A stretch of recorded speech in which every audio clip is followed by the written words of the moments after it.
আজ আমার রান্নাঘরে বানানো হবে বাচ্চাদের ভীষণ ভীষণ ফেভারিট একটা ডিশ, চিজ পরোটা, যেটা খেতেও দারুণ ইয়াম্মি আর বানাতে ভীষণই কম সময় লাগবে। তাহলে চলুন শিখে নিই আজকের রেসিপি চিজ পরোটা।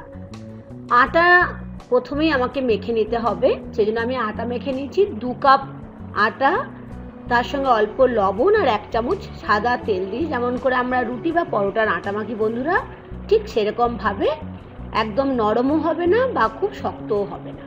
আটাটা মেখে নেওয়ার পরে যেটা করতে হবে, আটাটা থেকে একটু বড় বড় সাইজের লেচি করে নিতে হবে, কারণ আমরা তো জানি পরোটা লেচিগুলো একটু রুটির লেচির থেকে বড় হয়।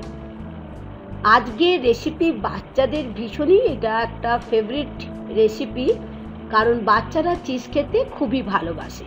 তাই ভাবলাম আজকে একটু অন্যরকমভাবে আপনাদের সঙ্গে একটা রেসিপি শেয়ার করি, যেখানে বানাতেও সহজ লাগবে আর খুবই টেস্টি একটা রেসিপি হবে। লেচিগুলো 3টে আমি দেখলেন কেটে নিলাম।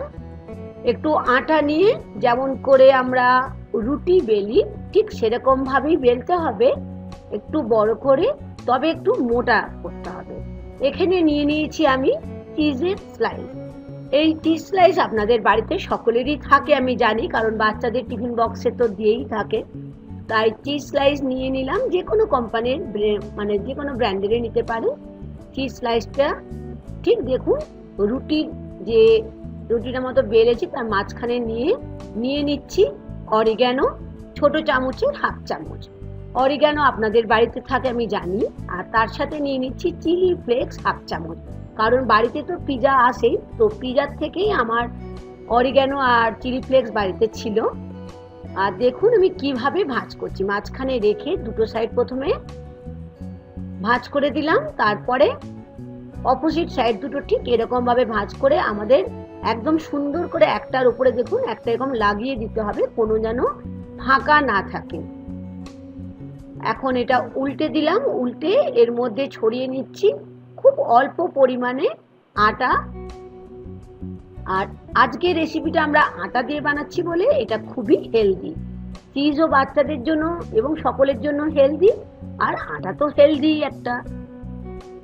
তাহলে দেখলেন কি করলাম, দুটো সাইড আটা দিয়ে আপনারা যে কোনো শেপে বেলতে পারেন। আমি এটা একটা স্কোয়ার শেপে বেলে নিচ্ছি, আপনারা এটা ট্রায়াঙ্গেল মানে 3 কোণা করেও বেলতে পারেন।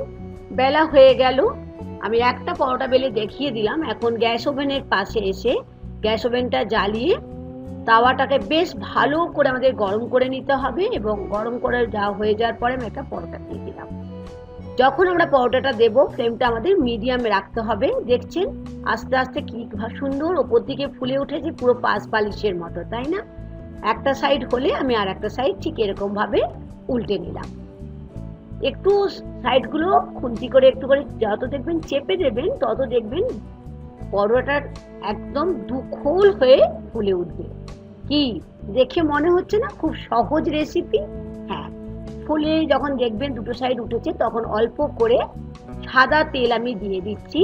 আপনারা ইচ্ছে হলে এখানে ঘি ব্যবহার করতে পারেন, আমি এখানে সাদা তেল নিলাম।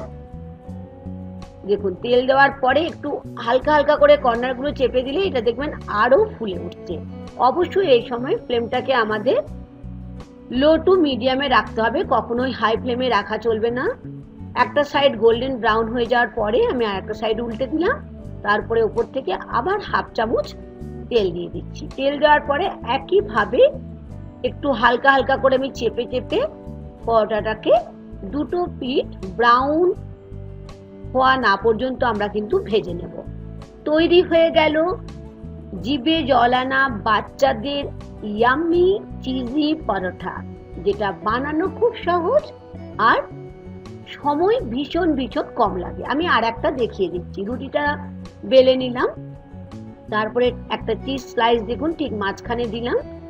মাঝখানে দেওয়ার পরে আমি 1/2 চামচ দিয়ে নিচ্ছি অরিগ্যানো, আর নিয়ে নেব 1/2 চামচের মতো রেড চিলি ফ্লেক্স, যেটা আমাদের বাড়িতে আমরা যখন পিজা কিনি আমাদের বাড়িতে থাকে।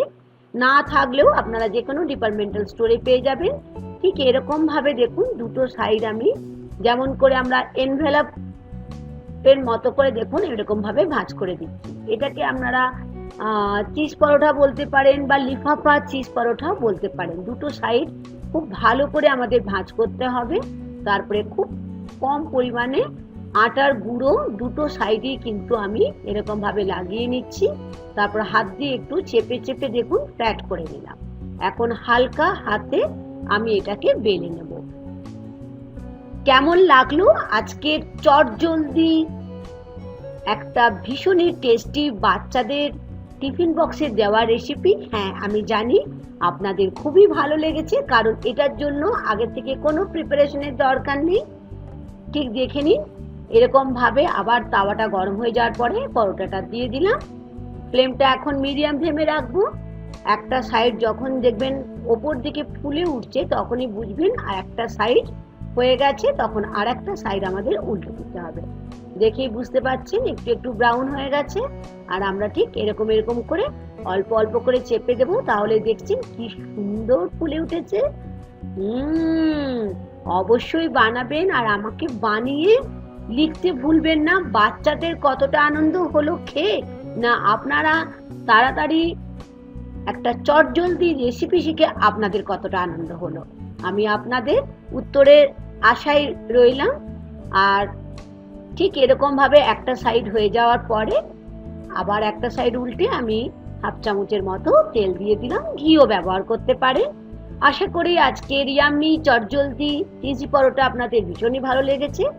এখন আমাদের সার্ভ করবার টাইম। তবে আমি আর একটা করে দেখিয়ে দিচ্ছি। দেখেছেন কত ইজি আজকের রেসিপি। যদি নতুন বন্ধু হয়ে থাকেন তাহলে অনুরোধ থাকলো কুকিং উইথ মুনমুনের সঙ্গে থাকার জন্য। আর অনুরোধ থাকলো দেখতে দেখতে একটা লাইক আর শেয়ার করে দেওয়ার জন্য। বন্ধুরা, এখন সার্ভ করে দিলাম। আপনারা ইচ্ছে মতো আপনাদের যে কোনো সস বা আচারের সাথে খেতে পারেন। আজ এই পর্যন্ত বন্ধুরা, থ্যাংক ইউ।